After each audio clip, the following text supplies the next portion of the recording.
सफला एकादशी आने वाली है और सफला एकादशी के बारे में शास्त्र में क्या कहा गया। एकादशी वैसे ही बहुत महत्वपूर्ण दिन है। एकादशी के दिन भगवान की पूजा करना, अन्न न खाना, व्रत करना, भगवान की सेवा करना बहुत ही लाभदायक और बहुत ही पुण्यदायी है। भगवान श्री कृष्ण से युधिष्ठिर महाराज ने पूछा कि महाराज ये बताइए भगवान कि जो पौष मास की कृष्ण पक्ष की एकादशी है उसका नाम क्या है और उस एकादशी का जो व्रत है उसका विधान क्या है और उसमें किस देवता की पूजा की जाती है। तब श्री कृष्ण भगवान बोलते हैं कि राजेंद्र, युधिष्ठिर, मैं बताता हूं, सुनो। जो बड़े बड़े यज्ञ होते हैं, हाँ, उससे मुझे उतना संतोष नहीं होता जितना एकादशी व्रत करने से मुझे संतुष्टि मिलती है। मैं बहुत प्रसन्न होता हूं जब कोई एकादशी का व्रत करता है। खूब प्रयत्न करके, बहुत प्रयत्न करके, पूरी कोशिश करके एकादशी का व्रत करना चाहिए। और जो पौष मास कृष्ण पक्ष की एकादशी है, इस एकादशी को सफला एकादशी कहते हैं। ये सफलता देती है और विधि पूर्वक बहुत विधि विधान से नारायण भगवान श्री विष्णु की पूजा करनी चाहिए और यह बहुत ही कल्याणदायी है और इसका व्रत अवश्य करना चाहिए।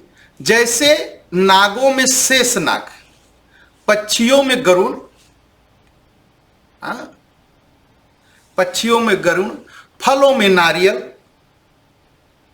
महत्वपूर्ण है, सबसे महान है, और मनुष्यों में ब्राह्मण जैसे श्रेष्ठ हैं, वैसे ही सभी व्रतों में एकादशी बहुत श्रेष्ठ है।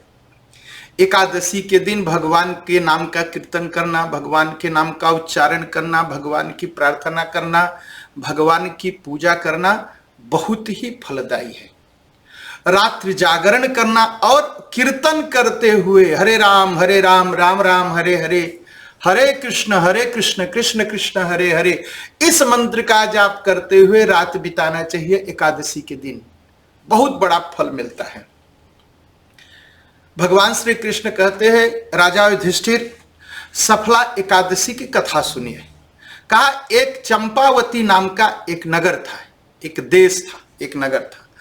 राजा थे, उनका नाम था महिष्मत।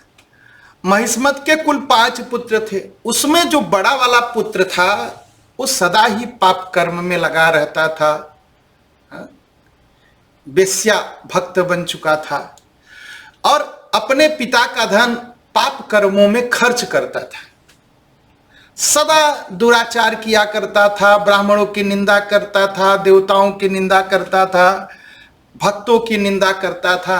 अपने ऐसे पुत्र को देख करके राजा ने उसका नाम रख दिया लुम्भक।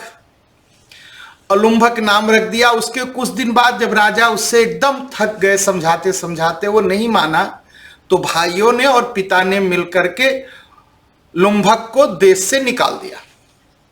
अब वो जंगल को चला गया। जंगल में वहां क्या करता था, छिपा रहता था और रात के समय में नगर में जाकर के लूटपाट करता था, लोगों का धन लूट लेता था। एक बार सिपाहियों ने पकड़ लिया, राजा के जो सिपाही थे उन लोगों ने पकड़ लिया और उसने कहा, देखो देखो, मैं महिष्मत राजा का बड़ा बेटा हूं। जब सिपाहियों ने ऐसा सुना तो उसे छोड़ दिया। अब वो जंगल में गया, वहां मांस भक्षण करता था, वृक्षों का फल तोड़ करके अपना जीवन निर्वाह करने लगा और जो जानवर मिल जाते थे, पक्षी मिल जाते थे, उनको मार के खा लेता था। इस तरह वह जो अपना जीवन लुम्भक बिताने लगा। बहुत बड़ा पीपल का वृक्ष था जिसमें देवता लोग रहते हैं। वो उसी पेड़ के नीचे लुम्भक अपनी पाप बुद्धि के साथ बस उसी पेड़ के नीचे अपना निवास बनाया, अपना घर बनाया, उसी के नीचे रहता था। बहुत दिनों के पश्चात शायद कोई पुण्य हो गया होगा उसके जीवन में,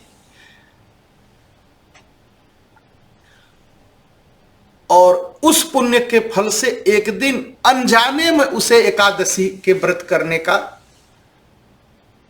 व्रत कर लिया। अचानक अनजाने में उसे एकादशी का व्रत हो गया। कहा पौष मास की कृष्ण पक्ष थी, दशमी के दिन वो जो पापी था लुम्भक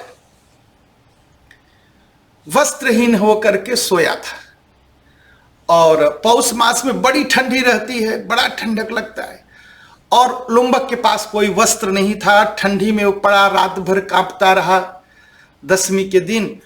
और सुबह जब एकादशी आई तो सुबह उठा, और उठ करके थोड़ा सूरज निकले तो गर्मी मिली, तो जाकर के ठंडी से परेशान था, जाकर के कुछ फल इकट्ठा किया, इधर उधर आंख दृष्टि डाली और फल इकट्ठा किया। लेकिन वो लंगड़ा हो चुका था, लंगड़ाता था।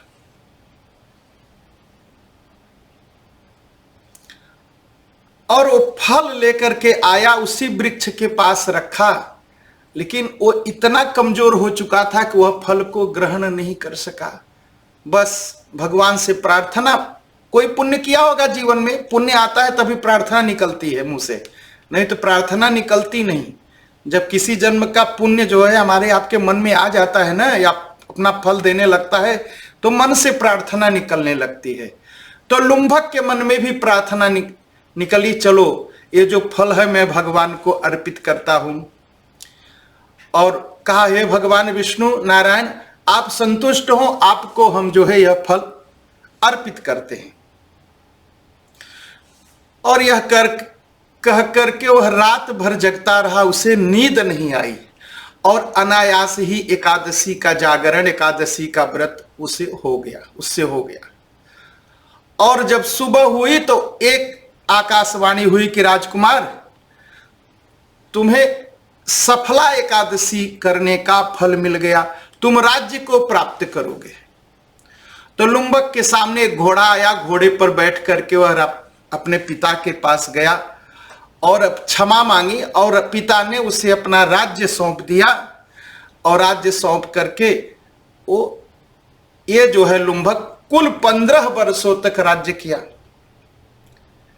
और भगवान की कृपा से लुम्भक को मनोज्ञ नाम का एक पुत्र पैदा हुआ जो बहुत ही धार्मिक था। और लुम्भक जब देखा कि अब बूढ़ा हो गया तो अपना राज्य जो है अपने पुत्र को देकर के और तपस्या करने चला गया। और तपस्या करते करते वह श्री कृष्ण भगवान के नारायण लोक को, बैकुंठ लोक को प्राप्त किया। और बैकुंठ लोक कैसा है, जहां पर पहुंच करके मनुष्य सब दुख शोक कष्ट विपत्ति सब समाप्त हो जाता है, सब भूल जाता है, और उसे बैकुंठ लोक की प्राप्ति हो गई। और वहां पर वह सुखी रहा भगवान के पास। तो इस तरह जो सफला एकादशी का व्रत करते हैं उनका जीवन सफल हो जाता है। जीवन की सफलता क्या है? भगवान की प्राप्ति। तो सफला एकादशी के दिन व्रत करना, उसके बाद रात्रि जागरण करना, चाहे जान में हो चाहे अनजान में हो, करना जरूर। अनजान में भी करेंगे तो फल मिलेगा। तो एकादशी का व्रत किया और उसको फल मिला और मुक्ति मिली। तो यह बहुत ही शुभ कारिणी है सफला एकादशी। और सफला एकादशी का व्रत आप सब करिए, भगवान सुख देंगे, जीवन सुखी हो जाएगा। और एकादशी का महात्म्य तो बहुत बड़ा है, कई बार आप सबको कथाओं में सुना चुका हूं। एकादशी का व्रत करिए जरूर। एक तो हम आप करेंगे तो हमारा आपका जीवन सफल होगा, और हमारे आपके आने वाली जो पीढ़ी है ना, उसको भी पुण्य मिलेगा, परिवार भी सुखी होगा। इसलिए एकादशी का व्रत करना चाहिए। और एकादशी के दिन जरूर भगवान का नाम लीजिए। संसार, भगवान का नाम लेंगे ना, संसार की सारी वस्तुएं तो आपको मिलेगी ही मिलेगी। अगर न भी मिले, ये सोच करके भगवान का नाम नहीं लेना चाहिए कि संसार की माया धन रुपया पैसा मिल जाए।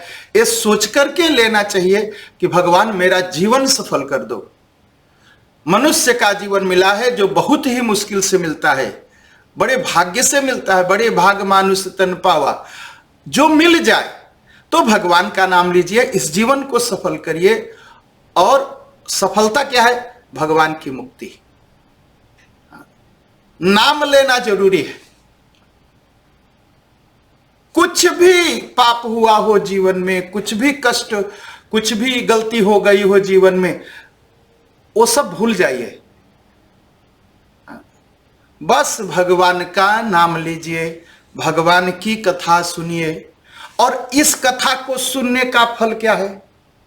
भगवान श्री कृष्ण कहते हैं इस कथा का जो फल है, सुनने का फल ये है कि सफला एकादशी की जो कथा सुनता है उसके जीवन में सफलता आती है। आपका जीवन सफल होगा, आप एकादशी का व्रत करिए।